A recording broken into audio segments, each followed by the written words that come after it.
In here real quick, guys. I love sports. I love them so much I never want them to stop. But as the playoffs wind down, we get fewer and fewer games, and the sports just aren't sporty like I want them to. However, FanDuel keeps the sports going whenever I want them to. All I have to do is open up the app and dream up bets anytime I'm in the mood. And this summer, FanDuel is hooking up all customers with a boost or bonus daily. That's right. There's something for everyone every day, all summer long. All you have to do is head over to FanDuel.com/UCSS to start making the most out of your summer. FanDuel, the official sports betting partner of Major League Baseball. All right, somebody brought up something the other day. I think it was our guy Xavier P on Twitter about. It was Xavier P. So shout out to Xavier P. Wherever you are, shout out Xavier P. Who is the #1 Browns apologist out there, Xavier. We love Xavier P. I love him, but he never says anything bad about the Browns. Everything is positive, as always, every time, which is not realistic. They don't always do the right thing. Anyway, some Browns fans try to argue that maybe Jimmy Haslam, who for years we discarded as one of the worst owners in sports, he thinks he might be the best owner of the three in Cleveland right now. I don't know if you want to comment on that, Bernie. If you don't want to, that's fine. But no. You know what? Yeah. I actually think we are for sure blessed in Cleveland to have three amazing owners from the baseball, basketball, and football perspective. And just to the specifics of the Haslam family, from an ownership perspective, the main thing that people say is, do they spend money to try to win? And then do they let their guys do most of the work and provide the resources for that? I think maybe some of the other owners may be mad that the Haslams pay us players so much, and we're one of the original guys to do that. I think it's awesome from a fan perspective, from a Browns perspective, to have him and the Haslam Sports Group so active from a financial standpoint. I mean, we're looking at some of the other teams that are so cash poor that they have Bengals. to be right. So it's Poverty franchise. I mean, look at we could have been having the Amari Cooper issue all camp. He just gives him I'm not saying he just gives him, but he does $5 million, enough to where Amari Cooper is in camp and practicing. Then we don't have that issue. We're not talking about that. So from that perspective, I think we're really blessed from that. Well, and you think about it, you got the situation with the Bengals with Jamar Chase, but even with the Cowboys, and Jerry Jones is probably the richest owner in the NFL. The Cowboys got evaluated at $10.2 billion. Yeah. The first franchise to be double-digit billions. And CeeDee Lamb's holding out. He's pissed off. And Micah and Dak.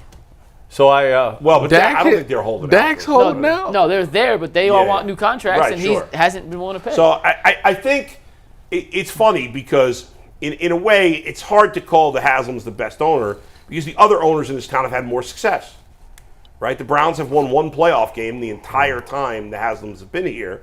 Whereas during that time, the Cavaliers owner has the Cavaliers have won a championship, and the Guardians have gone to the World Series and made multiple postseason trips. So from that perspective, it may be unfair. Now, if I think of it from this perspective, if I had to have one of them own the team right now, I guess in the end I would take Jimmy only because he has shown you his willingness to spend money.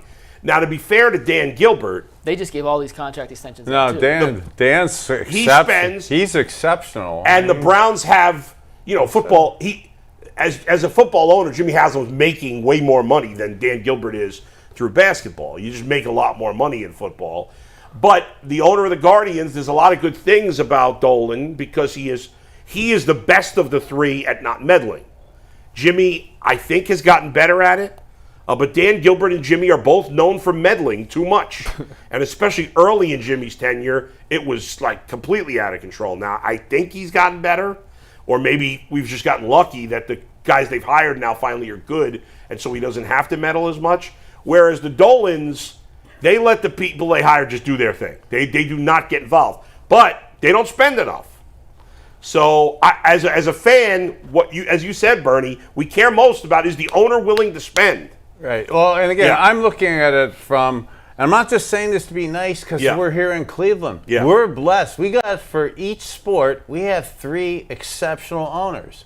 Now, and ownership groups, comparing them especially Yeah. to what I do as the outside of their owners. And again, I was talking about, I played for the Cowboys. I got a Super Bowl ring there. Yeah. Jerry Jones is exceptional human to me. He is amazing in all the compliments he's given me. He actually gives me more credit than I probably deserve for the Super Bowl in that year. But it's exceptional how he handles and talks to me about that.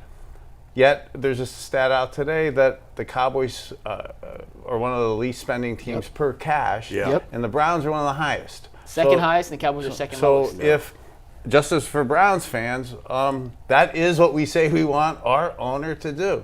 And we want our owner, and we have probably, not that the amount of employees correlates into wins, but we have as many employees working at supporting the team and analytics and training and medical and stuff as anybody in the league. So from a player, I also love that. And from a fan, I know that all the resources are there, and now it's kind of on us as the guys he hires to get that done. Right. And to the point of maybe the beginning, and that he got lucky or we've got lucky as fans. Yeah.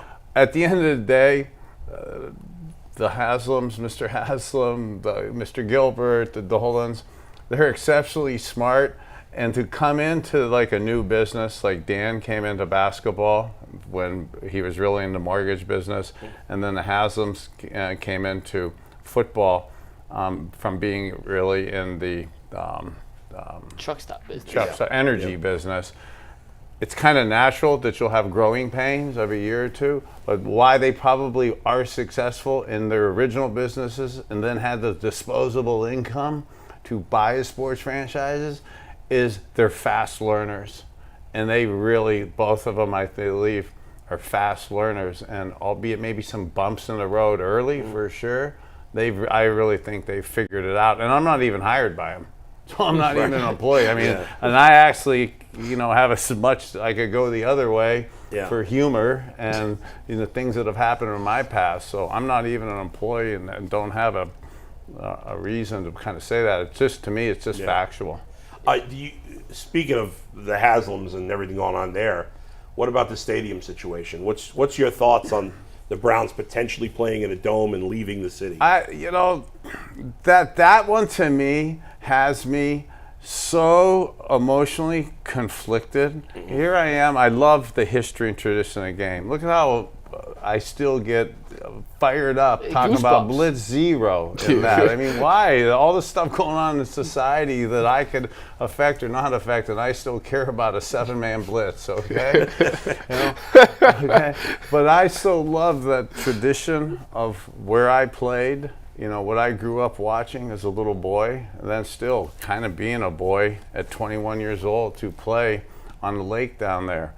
Again, I know progress needs to be made, but there's a lot of me that feels like, it was left on that field down there, and in that landfill, there are a couple of my teeth that are missing somewhere down, lost in the mud down there. That's hopefully excavating. A few thousand years from now, they'll DNA me there.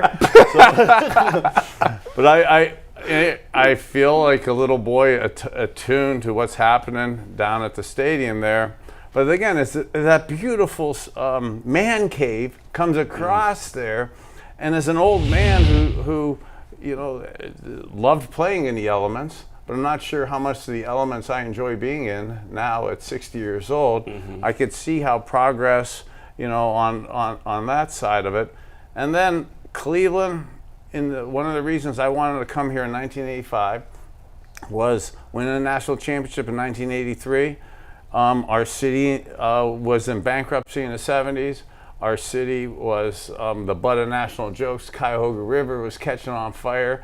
We were, again, the butt of national jokes. Having a complex like that, bringing Super Bowls and international events to our city, our state, could put us on another level. And there's some amazing people in our city right now that I know fall on both sides of it, but there's some amazing things you could do with other events, with Super Bowls, Heck, there's the Premier League is starting this tour.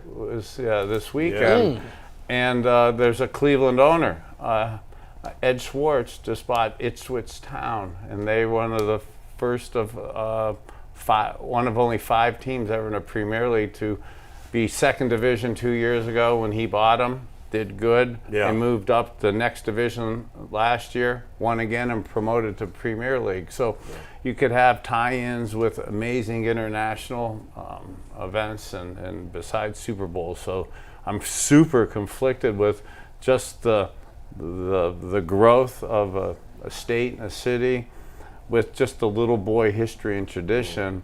And body parts of mine still laying down there in the landfill that I still hope to excavate. Bernie, let me ask you this question, because this has been a hot off-season topic as well, and it's about Deshaun. If Deshaun does not perform well this season, is it the sign that the Browns need to look for something else? That's a tricky question on the hypotheticals that Coach Schnellenberger and Coach Shula said to me never to answer the hypotheticals. And as I'm drinking my water, I want you to start putting this powder in yours during the day and stuff. I'm out of my water. I need more water. But and I'm not just trying to hedge the question on that, okay? But I really do. It's important for me, and it's super important as players and coaches to think in the present and think in the now and not think of the what ifs. And for sure, I do the you matter because I really want to establish self-confidence and self-esteem in people, and even people that we think should have self-confidence and self-esteem, like us 4 sitting in front of the camera, but all still have our anxieties and doubts and stuff. So I don't like to add to that, and that's why I'm so into what Jameis is bringing in multiple ways to Deshaun and that, to not start conversations like that. But so I really do believe that we're going to be he's focused and they're going to be working on it from this perspective of it. But you always have to be thinking about the future with those quarterbacks. I mean, that's part of where you have to, you always, as players don't like thinking about it, but you always have to be in that room of growth. Yep. Bernie, in your mind, what qualifies as a successful season for the Browns this year? They have to reach some certain plateau for it to be a success, or is it a moving scale? How do you see success for the Browns in 24?